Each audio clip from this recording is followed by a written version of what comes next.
The referee assigned by the commission, Mills Lane.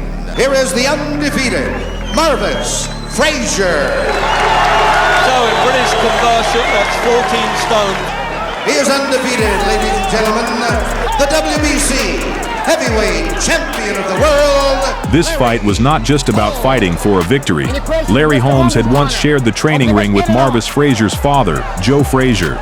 Years later, fate brought him together with the son of the legendary champion, turning that old relationship into a fight that would be difficult to forget.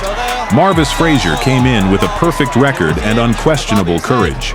However, facing Larry Holmes meant facing one of the most complete heavyweight champions of his era. To have put him in and take his chance. After all, Joe Frazier knows Larry Holmes backwards, as he boxed with him when he was the world champion.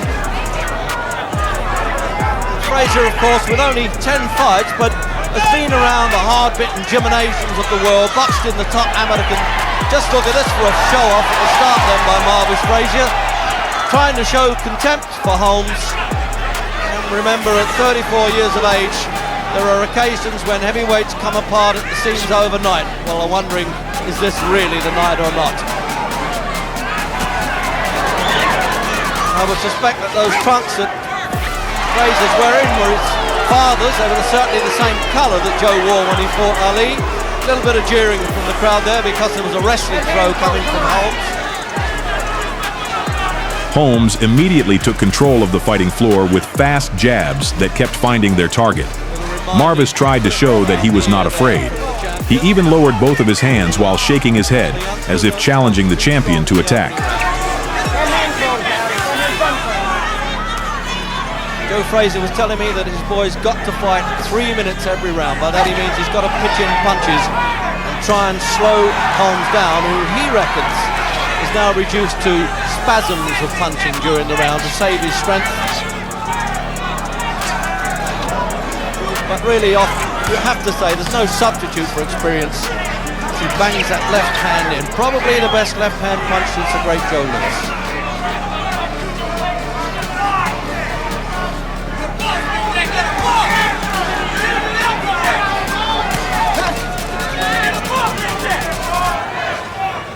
That courage instead opened the way for a hard right hand to land on Marvis and send him down to the canvas. Sight in Atlantic City, he didn't have him down. Oh! The long right hand. Well, look at that. He's been down as an amateur, Marvis Frazier. It's the first time as a pro. He's not in control of his legs. He measured that right hand. Marvis was able to get back up, but Holmes did not give him any chance to recover. And Holmes signaled for referee Mills Lane to come closer, because after that, combinations of jabs, right straights, and the following barrage of punches kept raining down on Marvis until his body was driven back into his own corner without being able to offer any meaningful resistance. Many people thought it was.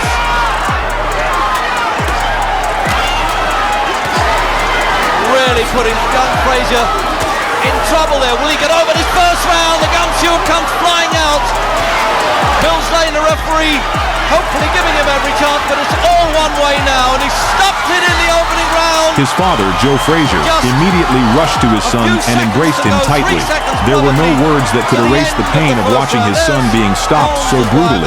The scene became one of the most emotional moments of Larry Holmes' career, and he immediately ran over and embraced both of them. And there's no doubt that the father's judgment was in. So let's then have a look at the replays. The long right hand, you'd really almost telegraphed, and there was no way that Frazier could keep in control there. Just look at that. Made an effort to get up. Now here it is, he's measuring it, isn't he? Bang. The full length of the arm before he tagged him on the side of the jaw, and that punch must have gone from chin to boots. Just clubbing him at will, and calling the referee in, Mills Lane, and clipping him there.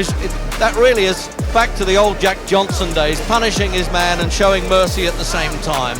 But he had to get on with the business. That's what the champions are all about. This really is a tough game. And it went on, for me, a dozen punches too long. And the district attorney referee from Nevada, there he is, and about time. So she's just palming Frazier off there and waving the right hand, doing as he wants, calling the referee. How about coming in and stopping this? A nice mercy touch there from Holmes, but he's got to get on with the business. He's still got to be the gunfighter. And Mills Lane is definitely late coming in here.